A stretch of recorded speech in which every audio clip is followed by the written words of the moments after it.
Blog share করব না। আজকে দুপুরের মেনুতে কি কি ছিল আর দুপুরে আমি কি কি খেয়েছিলাম সেটাই শেয়ার করব। তো দেখো এইদিকে আমি ভাত নিয়েছি আর সাথে ছিল উচ্ছে আলু সিদ্ধ, ঝিঙের খোসা বাটা, আলু ভাজা আর ওইদিকে ছিল কাতলা মাছ ভাজা, যেটা আমি একদমই পছন্দ করি না। তো সবার প্রথমে একটু উচ্ছে আলু সিদ্ধ দিয়ে খেয়ে নিলাম।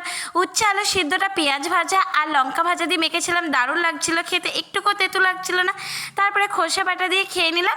তারপরে ছিল কচুর লতি, যেটা আমার ভীষণ প্রিয়। তারপরে একটু মুসুর আমরা ডাল আর সাথে আলু ভাজা দিয়ে খেয়ে নিলাম। এখন তো কাঁচা আম শেষ, কিন্তু এই নতুন নতুন কচি আমরা দিয়ে ডাল খেতে কিন্তু বেশ ভালো লাগে। আর ডালের সাথে একটু আলু ভাজা হলে তার কোনো কথাই নেই।